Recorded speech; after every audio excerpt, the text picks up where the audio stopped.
बच्चों, कैसे हो बेटा। मैं हूं आपका मैथमेटिक्स इंस्ट्रक्टर फिरदौस सर। आज के इस लेक्चर में हम डिस्कस करने वाले हैं अपना रामानुजन मैजिक स्क्वायर, रामानुजन भैया का मैजिक स्क्वायर। ठीक है ना।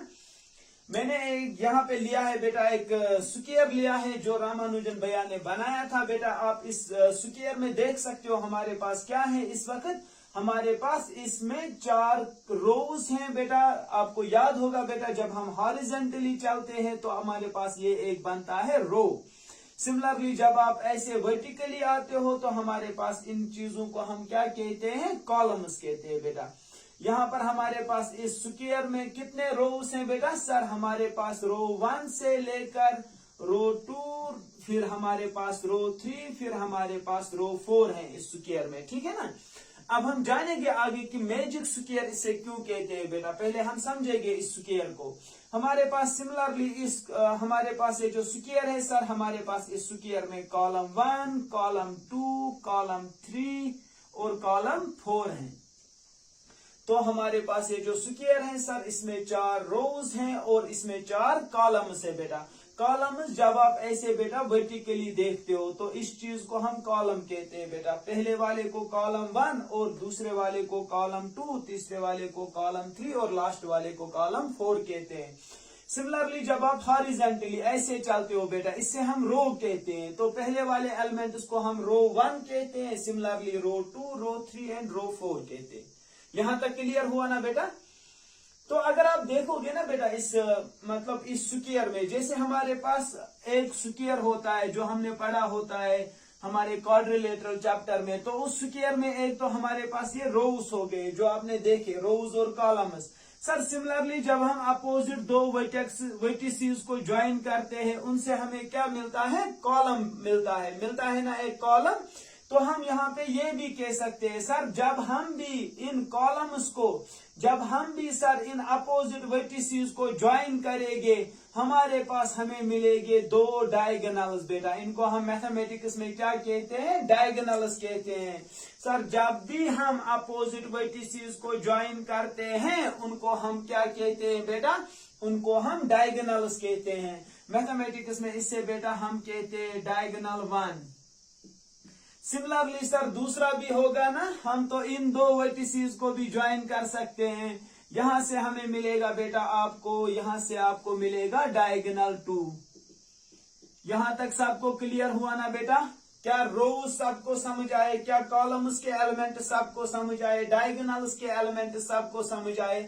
अब आप देखो मैजिक कहां पे था बेटा। मैजिक यहां पे था जब आप एस का मतलब होता है सम, जब आप रो 1 के एलिमेंट्स को सम करोगे, सम मतलब 22 को सम करोगे 12 के साथ, फिर 18 के साथ, फिर 87 के साथ, जब आप इनको सम करोगे बेटा इनका सम आता है 139 के बराबर। यही चीज यहाँ पे मैजिक है बेटा। इसी नंबर को मैजिक नंबर कहते हैं बेटा। ऐसा नहीं है कि खाली 139 मैजिक नंबर है, कोई भी नंबर मैजिक बन सकता है। तो यहाँ देखो मैजिक क्या है, इसमें रो 1 के एलिमेंट्स का सम 139। जब आप चेक करोगे रो 2 के एलिमेंट्स का सम, रो 3 के एलिमेंट्स का सम, सिमिलरली रो 4 के एलिमेंट्स का सम। सिमिलरली जब आप कॉलम 1, कॉलम 2, कॉलम 3, कॉलम 4 के एलिमेंट्स का सम चेक करोगे, या डायगोनल 1 या डायगोनल 2 के एलिमेंट्स का सम चेक करोगे, सभी जगह पे आपको सम कितना मिलेगा बेटा, 139 बेटा। दैट इज व्हाट बेटा, दैट इज यही बात है जिसकी वजह से इसे मैजिक स्क्वायर हम कहते हैं। साथ ही बेटा खाली यही पोर्शन नहीं हम करते हैं ऐड, इससे आपको मिलेगा 139। अगर आप यहाँ पे बेटा मिडल वाले ये जो 4 एलिमेंट्स आपके पास हैं बेटा 17, 9, 24, 89, इनका भी अगर आप ऐड करोगे वो भी आपको 139 ही आएगा बेटा। कॉर्नर्स पे ये जो 4 एलिमेंट्स होते हैं बेटा, कॉर्नर पे अगर आप देखोगे 10, 24, 19, 87, 86, इनका भी आप सम करोगे वो भी 139 आएगा। इस कॉर्नर पे जो आपके पास 4 एलिमेंट से इनका सम करोगे वो भी 139 आएगा। इस कॉर्नर पे, यहाँ इस कॉर्नर पे, सब जगह चाहे 4 कॉर्नर्स पे 4 एलिमेंट्स को सम करोगे या मिडल वाले 4 एलिमेंट्स को सम करोगे बेटा, किसी भी जगह 4 एलिमेंट्स को सम करने पे आपको बेटा सम कितना आता है, 139 बेटा। अब बात है कि रामानुजन ने ये कैसे बनाया था, इन नंबर्स को कैसे लिया था जिनका सम हर जगह सेम आता है इस स्क्वायर में, जिसकी वजह से इस स्क्वायर को नाम पड़ा बेटा मैजिक स्क्वायर। दरअसल उसने ये नंबर्स कहीं और से नहीं लाए थे बेटा, जो इसने लिखे थे यहाँ पे 22, 12, 18 और 87। इस नंबर की भी अपनी खासियत है।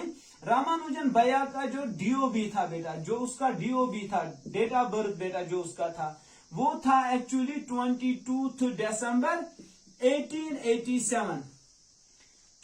22 तो आप सबको पता है बेटा, 22 तो सबको पता है। दिसंबर क्या आता है, 12वां महीना, दिसंबर के बदले 12, और वो लास्ट पे क्या था 1887।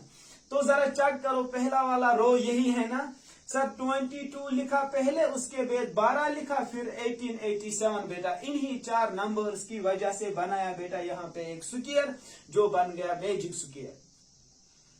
ये खाली इसके डीओबी से नहीं बेटा बन सकता मैजिक स्क्वायर, आप भी अपने डीओबी से बना सकते हो एक मैजिक स्क्वायर बेटा। अब मैं वही डिस्कस करने वाला हूँ, एक बहुत ही आसान तरीका आपको दिखाऊंगा बेटा कि आप भी अपने डीओबी से विद इन 9 सेकंड्स, और आसान तरीका बेटा, उसका ज्यादा कॉम्प्लिकेटेड वे में नहीं बताऊंगा बेटा, बिल्कुल आसान तरीका बताऊंगा जिससे आप कभी भी किसी भी इंसान के डीओबी से बेटा, किसी भी दोस्त के डीओबी से एक मैजिक स्क्वायर बना पाओगे बेटा।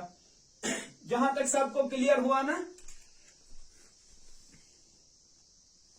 नेक्स्ट बेटा अब मैं दिखाऊंगा आपको कि आप अपने डीओबी पे कैसे magic square with in 9 seconds बना सकते हो बेटा, एक आसान से ट्रिक से। यहां पे मैंने लिखा बेटा अपना डीओबी 16 नवंबर बेटा 1993 बेटा। 16 तो आपको पता है बेटा, नवंबर मतलब 11वां महीना, इसीलिए 11 लिखा, 1993। करना क्या होता है इसमें बेटा, आपको इन नंबर्स को आपको चार सिंबल्स में डिनोट करना होता है। पहले वाला ये जो नंबर है 16, इसको बेटा आप ए नाम दे दो। जो दूसरा वाला आपको मंथ है 11th, जो मंथ है बेटा आपको उसको अलग नाम दो बी। जो लास्ट वाले 4 डिजिट्स हैं इनको भी ब्रेक करो 2-2 में बेटा, उनको नाम दे दो, पहले वाले 2 को सी, लास्ट वाले 2 को नाम दे दो डी। समझ आया बेटा। किसी का भी डीओबी अगर आप लिखते हो बेटा, मानो किसी का डीओबी है 28 जनवरी 0 बेटा, जनवरी में आएगा ना 01 2006 को कैसे लिखना है 2006। यहाँ पे जरा पहले बोलो ABCD क्या बनेगा सर, ये बना हमारा A, ये बना हमारा B, पहले वाला 20 बना हमारा C, 06 बना हमारा D। कितना आसान है बेटा। तो अब यहाँ पे मैं आपको बेटा वो ट्रिक बताने वाला हूँ जिससे आप कभी भी किसी भी नंबर के किसी भी दोस्त के डीओबी से एक मैजिक स्क्वायर बना सकते हो। तो सबसे पहले लिखना होता है इन्हीं 4 नंबर्स को बेटा, ये रूल है, उसका रूल है बेटा, रूल डिस्कस करने जा रहा हूं आपके साथ। आपको यहाँ पे थोड़ा सा ध्यान रखना है कि इस रूल को हम कैसे बनाते। सबसे पहले लिखो बेटा ABCD। सर ये तो बहुत आसान है, ये तो सर बहुत आसान है ABCD। फिर इन 4 जो आपने अभी नंबर्स लिखे ना, अब इनको रोटेट कर लो। पहले क्या लिखा था ABCD, अब इन 4 नंबर्स को रोटेट करके लिखो। मतलब पहले लिखो D, फिर लिखो C, फिर लिखो B, फिर लिखो A। क्या ये सबको समझ आया। पहले क्या लिखा आपने ABCD, फिर इनको रोटेशन में लिखो, रोटेट करके लिखो, यही से आ जाओ बेटा DCBA। नेक्स्ट क्या करना है आपको बेटा, नेक्स्ट आपको उसको कहते हैं क्रॉस मेथड अप्लाई करना है। A को क्रॉस करो यहाँ पे लिखो, और B को क्रॉस करो यहाँ पे लिखो, बिल्कुल आसान है बेटा। सिमिलरली यहाँ पे D को क्रॉस करके यहाँ पे लिखना है, और C को क्रॉस करके यहाँ पे लिखना है। जरा मुझे बोलो इसमें क्या आएगा सर। यहाँ पे इस पोजीशन पे B आ गया, यहाँ इस पोजीशन पे A आ गया, यहाँ इस पोजीशन पे कौन D आ गया, और यहाँ इस पोजीशन पे C आ गया। बहुत आसान बेटा। नेक्स्ट मुझे बोलो बेटा, नेक्स्ट क्या करना है आपको। ये जो रूल था ABCD को पैटर्न बनाना, आप देखो इस कॉलम में कौन सा नंबर ABCD में नहीं है वही लिखो बेटा। सर यहाँ AB है, BB है, DB है, लेकिन C नहीं है, तो C लिखो। बहुत ही आसान बेटा। सर यहाँ AB इस कॉलम में ABC तो है, D नहीं है, D लिखो यहाँ पर बेटा।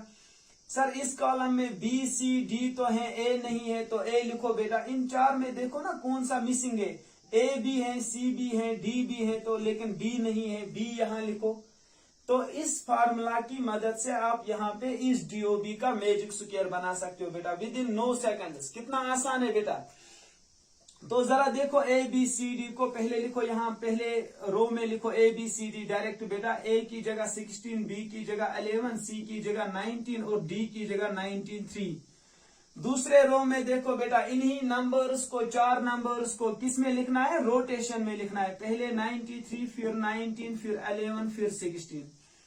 नेक्स्ट क्या करना है बेटा, क्रॉस मेथड मतलब क्रॉस रूल अप्लाई करना है। ऐसे क्रॉस में लिखना है बेटा, इनको क्रॉस में लिखो इनको। सर यहाँ पे आएगा 11, ये 16 इस जगह पे जाएगा, 93 इस जगह पे आएगा और ये 19 इस जगह पे आएगा।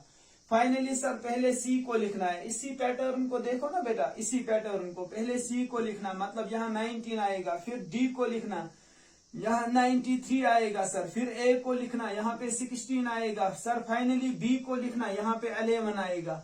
बेटा ये जो आपके पास स्क्वायर बना, आप इसमें किसी भी रो या किसी भी कॉलम का सम देखो, किसी भी डायगोनल का सम देखो, आपको हर जगह बेटा इसका सम सेम आएगा। तो ये बना हमारे इस डीओबी का मैजिक स्क्वायर बेटा। आप इसको ऐड करके भी देख सकते हो, ये किस नंबर का मैजिक स्क्वायर बना, ऐड कर सकते हो यहाँ पे बेटा।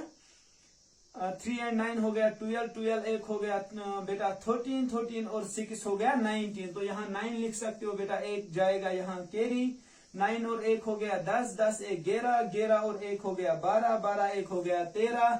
सर ये भी तो सर सेम इसका सम भी सेम आ गया 139 सर, ये भी same to same sir Ramanujan भैया की तरह मैजिक स्क्वायर। सर इसमें भी सम 139। क्या हमेशा 139 ही सम आता है? ऐसा नहीं है बेटा, ऐसा नहीं है। लेकिन मेरे डीओबी का मैजिक रामानुजन भैया के डीओबी से है। आप इसमें सम कर सकते हो बेटा। अगेन चेक करो, यहाँ पे आप 9 3 हो गए, 12 12 एक हो गया बेटा, 13 13 और 6 हो गए 19। आपने 9 यहाँ लिखा और एक कैरी दिया, 9 और 1 हो गए 10, 10 एक 11, 11 एक 12 और एक कैरी का 139। तो बेटा मेरे और रामानुजन भैया के आपने डीओबी का सम देखा तो सेम है। ऐसा जरूरी नहीं कि हर जगह सेम होगा, यहाँ पे आप देखो तो यहाँ डिफरेंट होगा, ठीक है ना। तो बेटा सिमिलरली आपको भी ऐसे ही अपने डीओबी का एक मैजिक स्क्वायर बनाना है और फिर मेरे कमेंट सेक्शन में लिखना है कि आपको ये वीडियो कैसा लगा और क्या आपने अब अपने डीओबी पे एक मैजिक स्क्वायर बनाना सीखा कि नहीं सीखा। Thank you for watching the whole video. खुदा हाफिज।